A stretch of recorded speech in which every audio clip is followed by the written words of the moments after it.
요즘 보게 되면 그 고린도전서하고 관계된 뭐 세미나나 뭐 이런 특강 이런 것들이 참 많이 생겨나는 것 같습니다.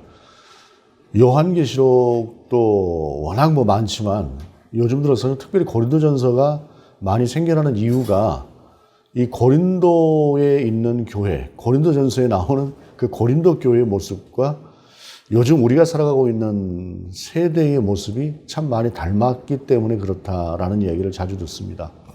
어느 신학교에서는 고린도전서와 현대적 적용이다라고 하는 정규 과목도 있다고 해요. 신학교에서 그렇게 가르칠 만큼 고린도서에 나오는 그러한 모습은 오늘날 우리가 살아가는 세대의 모습과 많이 닮았다라는 것을 부인하기 어렵습니다. 고린도서 하게 되면은 가장 먼저 떠오르는 것은 분열일 것입니다. 뭐 바울파니, 뭐 개바파니, 뭐 무슨 파니 해가지고 그 수많은 파들, 고발들, 거기에 또 음란한 모습들, 그리고 여러 가지 그런 모습들이 그 갈등들이 정말로 많이 그 안에 떠오르는데 그 중에서 가장 큰 것은 역시 분쟁이다라고 할 것입니다. 분쟁이다라고 하는 것은 각자의 생각이라고 하는 것을 양보를 하지 않고 이것이 옳다라고 하는 주장이 강하게 나올 때에 분쟁이라고 하는 것이 생겨나고 그 다음에 상대에 대한 배려가 아니라 나의 이익과 나의 생각이 우선할 때 생겨나는 것이 분쟁이다라고 하는 것이죠. 오늘날도 보게 되면 참 많은 사람들이 이런 모습들을 갖는 것 같습니다. 이념적인 것들이 특별히 너무 심해서 요즘은 뭐 정치적으로 성향이 다르면 서로 밥도 같이 안 먹는다라고 할 만큼 그렇게 심해지는 것 같다라고 하는 생각을 하는데 특별히 교회 공동체라고 하는 우리 교회는 결코 그런 것들을 용인할 수 없습니다. 각자의 생각이 다를 수 있으나 그러나 예수 그리스도 안에서 우리는 분명히 한 몸이기 때문에 그렇습니다. 오늘 본문의 말씀입니다. 몸은 하나인데 많은 지체가 있고 몸의 지체가 많으나 한 몸임과 같이 그리스도도 그러하니라 라고 말씀하고 있습니다. 이 몸이 하나이고 몸이 하나이지만 많은 지체가 있다라고 하는 것 자체가 사실은 오늘날의 언어로 보게 되면 조금 생각이 다를 수 있습니다. 왜냐하면 이게 다 몸이니까 뭐 전체를 다 한 몸으로 보지 따로따로 보는 경향은 없지요. 지금 우리는 그런데 한 2000년 전쯤 해서 그 고대를 살던 사람들에게 있어서는 좀 다른 것이었습니다. 예를 들자면 그런 것이에요. 가장 중요한 것이 고대 세계에 있어서 머리다라는 것이에요. 그리고 이 몸은 이 머리를 떠받치고 다니고 안전하게 보존하기 위한 그저 수단이고 도구일 뿐이다 라고 하는 그런 생각들이 고대 사회 속에서 많이 가지고 있는 생각이었습니다. 그래서 황제는 제국의 머리다 라고 하는 것이죠. 그래서 모든 이 제국은 황제를 위해서 존재한다 라고 하는 그런 개념들을 가지고 있었습니다. 그래서 황제는 모든 것들을 가지고 있을 뿐만 아니라 숭배의 대상이 되기까지 한다라고 하는 것이었어요. 그런데 우리 기독교 신앙은 전혀 그렇지가 않지요. 물론 골로새서 같은 경우에 그는 교회의 머리신지라라고 하는 머리라고 하는 표현이 있습니다. 그런데 이 머리라고 하는 표현은 전혀 달라요. 어떻게 다르냐? 예를 들어서 황제가 머리다라고 하는 것은 이 몸이 머리를 위해서 존재하는 그러한 그 지체들이고 그리고 오직 머리를 보존하기 위한 그러한 도구일 뿐이다라고 하는 것이지만 교회의 머리 대신 예수 그리스도는 교회를 위해서 당신이 십자가에 달려 죽으심으로 당신이 낳은 존재들이기 때문에 그런 것이에요. 당신이 낳으신 존재로서 새롭게 생겨난 그 예배 공동체라고 하는 곳에 있어서 중심이 예수 그리스도다라고 하는 것을 이야기하는 것이기 때문에 지배와 정복 어떤 그러한 개념의 머리와 섬김과 대표성 그리고 무엇으로 하나 되어야 되는가라고 하는 통일성에 있어서의 머리라고 하는 것은 전혀 다른 의미다라고 하는 것을 말씀하면서 교회의 머리 대신 예수 그리스도 그 예수 그리스도로 생겨난 이 모든 지체들은 하나다, 동등하다라고 하는 것을 본문은 우리 가운데 전하고 있는 것입니다. 그러면서 이제 말씀하고 있는 것이 우리가 유대인이나 헬라인이나 종이나 자유인이나 다 한 성령으로 세례를 받아 한 몸이 되었고 또 다 한 성령을 마시게 하셨느니라 라고 말씀하고 있습니다. 예수 그리스도가 낳으신 존재가 교회라고 한다면 교회 안에 있는 모든 지체들은 예수 그리스도께서 낳으신 자녀들 아닙니까? 그 자녀들로서 한 형제가 되고 한 자매가 되는 것이죠. 그래서 초대교회 이후로 성도는 형제와 자매라고 하는 말을 사용했었던 것입니다. 그리고 오늘날도 우리가 형제 자매라고 하는 말을 많이 사용하는 것도 교회의 머리 대신 예수 그리스도가 우리를 낳았기 때문에 그렇다라고 하는 것이죠. 특별히 이러한 그 동일 공동체라고 하는 것에 대해서 바울이 중요하게 말씀을 전하고 있는 것은 고대 세계에 있어서 특별히 유대인들이 가지고 있었던 그 선민 사상이라고 하는 것이 예수 그리스도로 말미암아 교회 공동체 안에 들어와 있는 상황 가운데서도 그들은 그것을 버리지 못했어요. 예를 들자면 우리나라에 초기 기독교가 들어왔을 때에 양반과 상놈이 함께 예배를 드리기도 했습니다. 함께 예배를 드리기도 했는데 그런데 이것을 견디지 못하고 양반들이 따로 나가서 세운 교회들도 있어요. 하나 된다라고 하는 것, 동등하다라고 하는 것은 문자적으로 논리적으로 이해를 하겠는데 조상 대대로부터 유전적으로 박혀있는 DNA 자체가 그것을 인정을 못하는 것이죠. 내가 어떻게 저 상놈하고 같이 예배를 드려? 라고 하는 것이죠.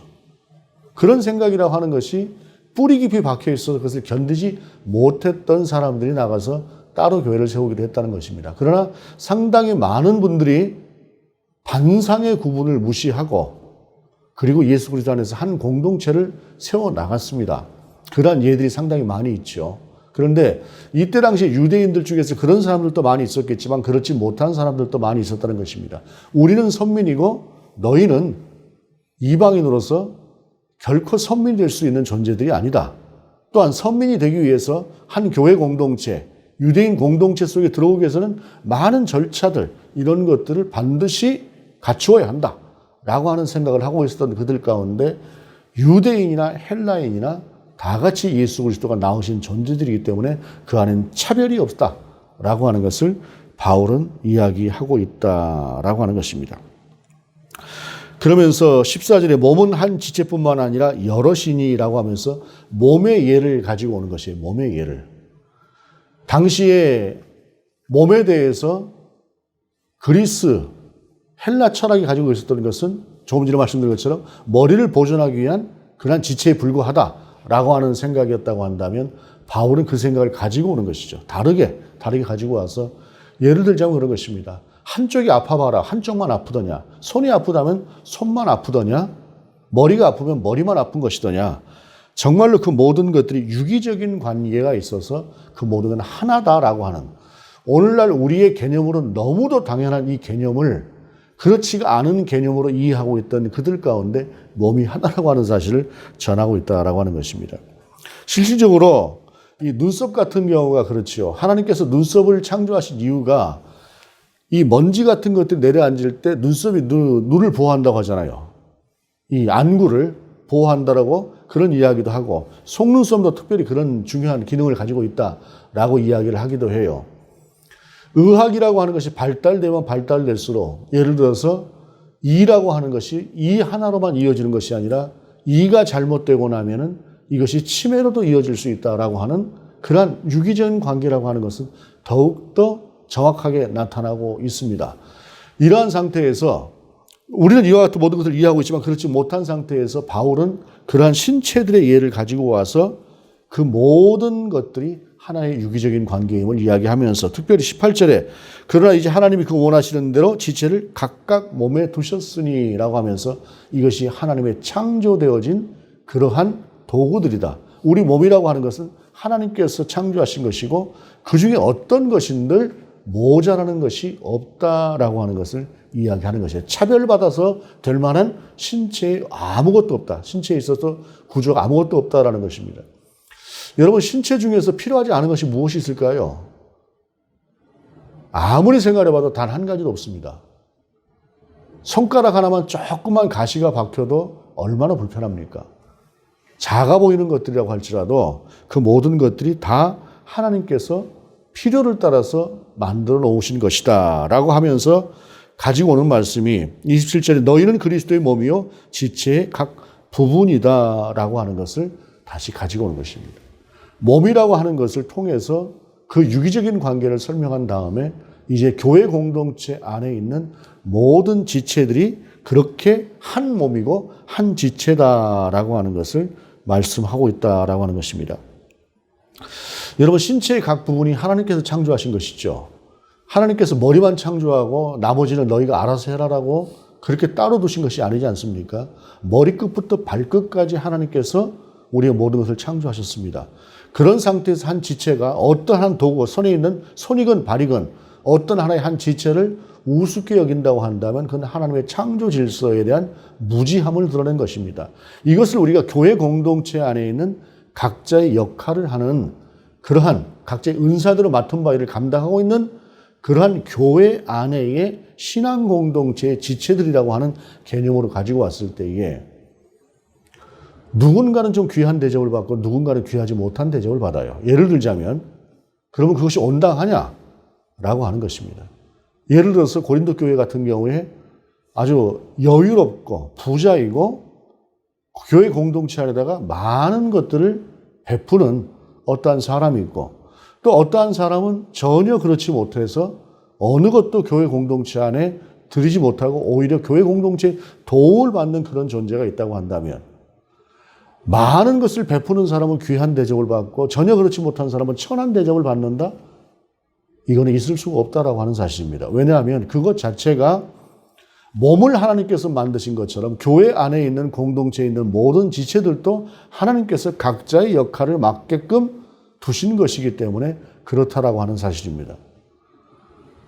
하나님께서 만드신 몸이라고 하는 그 신체의 모든 지체를 어떤 것은 귀하고 어떤 것은 천하게 여긴다고 한다면 하나님의 창조의 질서에 대해서 창조의 의도에 대해서 무지한 것인 것처럼 어떤 교회 안에 있는 어떤 지체는 귀하고 어떤 지체는 귀하지 않다라고 여긴다고 한다면 그거는 하나님께서 맡기신 그 직분에 대한 모독이고 하나님의 경륜에 대한 도전이 될 수 있다라고 하는 것이 이 말씀 속에 포함이 되어져 있다라고 하는 것입니다. 본래 사람은 고향으로 뭉치고 혈통으로 뭉치고 학벌로 뭉치고 모든 것들로 인해서 뭉치게 되어져 있습니다. 왜냐하면 그것이 편하기 때문에 그래요. 그리고 그것이 안전지대를 이루기 때문에 그렇습니다. 살다 보면은 내 편이라고 하는 것이 있다라고 하는 것은 얼마나 나한테 든든한 그런 힘이 되는지 모릅니다. 그런데 그 편이라고 하는 것이 그저 내가 어떤 극한 잘못을 했을 때 그때도 무조건 내 편이 되어준다는 것이 아니라 어떤 보편적인 그런 상황 속에서 이해할 수 있을 만한 그런 상황, 용인될 수 있을 만한 상황 가운데서 그래도 내 편이 되어주는 그런 사람들이 옆에 있다라고 하는 것은 굉장히 든든한 일이에요. 내 편이 되어준다는 것이 무조건 내가 옳다는 것이 아니라 이 사람이 예를 들어서 이런 일을 했다. 좀 잘못을 저질렀다. 그러면 누군가 옆에 나서서 이해해. 의도가 그게 아니잖아. 라고 설명하는 것 같은 그러한 내 편을 이야기하는 것입니다. 그것은 굉장히 든든한 일입니다. 그래서 사람은 편이라고 하는 것을 만들게 되어져 있습니다. 그런데 이것이 심하게 되면은 그들만의 세계라고 하는 것이 되는 것이죠.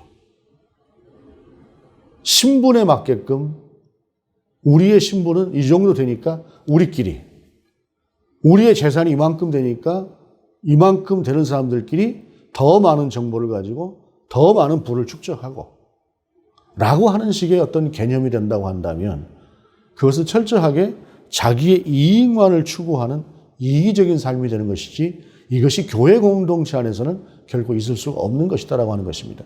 적어도 교회 공동체 안에서는 그 모든 것들이 동등함을 이루어야 된다라고 하는 것이 본문을 통해서 우리 가운데 주시는 그러한 말씀이다라고 하는 것입니다. 그러면서 다 사도이겠느냐, 다 선지자이겠느냐, 다 교사이겠느냐, 다 능력을 행하는 자이겠느냐, 다 병 고치는 은사를 가진 자이겠느냐, 다 방언을 말하는 자이겠느냐, 다 통역하는 자이겠느냐라고 하면서 각자 은사를 받은 대로 교회 안에서 섬기고 있는 그 직분을 따라서 바울은 그 모든 것들이 다 누군가는 무엇을 하고 누군가는 무엇을 하는 그러한 일들이 서로 마땅하게 각자의 역할이지 그것이 나는 이것을 하고 싶다고 해서 이것을 할 수 있는 문제로 꼭 이것을 이어갈 수는 없다라고 하는 것입니다. 교회 공동체 안에서 효율성이라고 하는 것도 대단히 중요하지만 그러나 질서라고 하는 것도 상당히 중요합니다. 그래서 이 모든 것들이 질서 있게 나가게 가장 또 합리적으로 나갈 수 있도록 서로가 상처받지 않게끔 나갈 수 있도록 그 모든 것들을 균등하게 배분하고 하는 것들이 교회 안에 필요하지요. 그럼에도 불구하고 어떤 경우에는 나는 이게 별론데 무엇을 하고 싶은데 라고 하는 그런 생각들이 있을 수가 있어요. 그러면 조정이 가능합니다, 사실은. 그런데 이 조정을 해서 꼭 필요한 사람 당신은 이 일을 하셔야 됩니다. 당신은 이 일을 하셔야 됩니다. 라고 하는 그러한 균등한 배분을 했음에도 불구하고 나는 결코 이것을 못하겠습니다. 나는 무엇이 좋겠습니다. 라고 한다고 한다면 그는 참 교회를, 공동체를 힘들게 하는 것이 된다라고 하는 것을 이야기하는 것입니다. 이것은 세상도 마찬가지인 것 같습니다.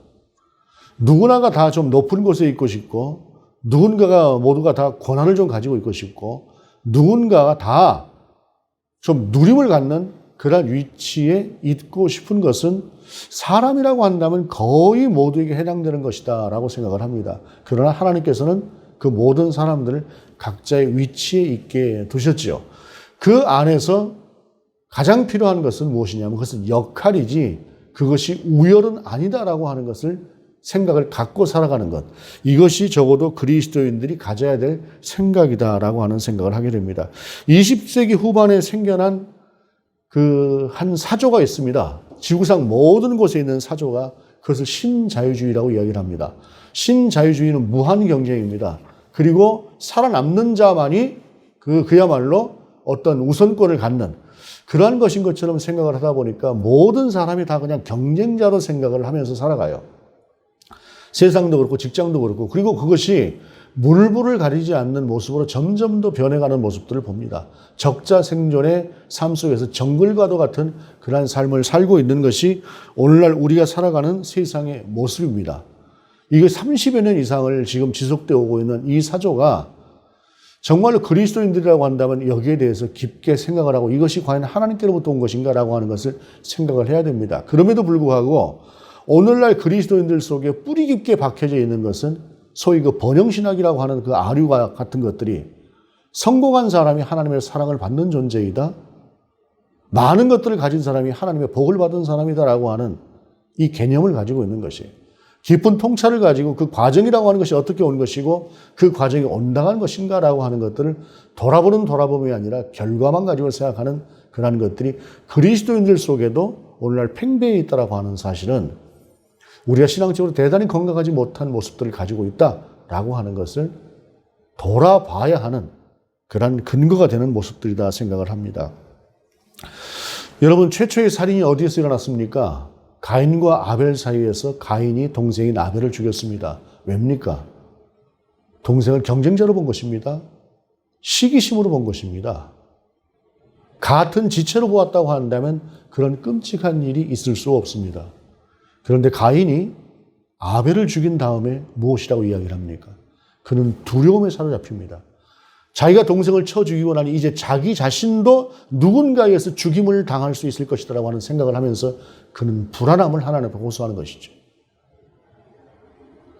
여러분, 이것이 무한 경쟁이라고 하는 것이 나은 시대적인 괴물의 모습들이고 오늘날 우리가 살아가는 세상의 모습들입니다. 이것이 어디에서 회복되어야 할까요?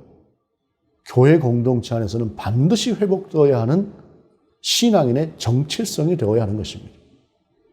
그래서 우리는 누군가가 더 귀하고 누군가는 더 천하다라고 하는 이러한 생각, 그리고 무엇인가를 결과적으로 무엇인가 업적을 낸 것만이 반드시 옳은 것이 아니라 하나님은 그 과정을 보시는 분이다라고 하는 것을 생각하는, 좀 더 생각하는 신앙적인 통찰, 이런 것들을 반드시 가지고 살아가야 될 사람들이다라고 하는 것입니다.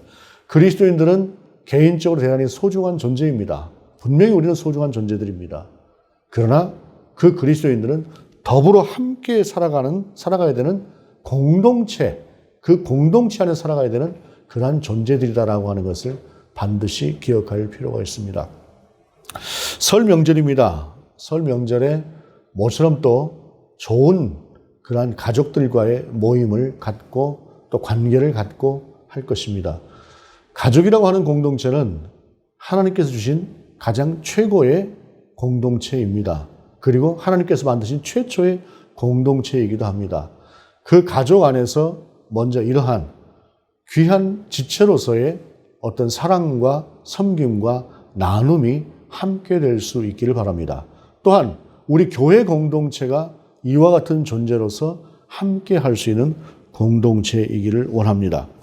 그러한 공동체가 회복이 되고 우리의 생각이, 우리의 신앙이 그렇게 회복이 될 때에 세상에 영향력을 끼칠 수 있을 것이고 그것이 바로 그리스도인들이 살아내야 될 삶의 모습이다라고 하는 것을 기억하시길 바랍니다. 우리는 따로 살아가는 존재들이지만 그러나 함께 살아가야 되는 그러한 존재들임을 기억하면서 공동체를 우리 가운데 주시고 그 공동체를 한 몸으로 묶어내시면서 너희가 하나다라고 말씀하신 오늘 본문의 말씀을 통해서 우리가 하나님의 사람으로 교회 공동체의 구성원으로 또한 가족 공동체의 구성원으로 하나님께서 창조하신 이 세계 속에서 살아가는 한 구성원으로 살아낼 수 있는 저와 여러분이 될 수 있기를 원합니다. 기도하시겠습니다. 하나님, 우리가 하나님께서 만드신 한 공동체, 한 몸임을 기억하게 하시옵소서. 가정도 교회도 그러한 존재들임을 알고 그렇게 살아가게 하시옵소서. 주 예수 그리스도 이름으로 기도드립니다. 아멘.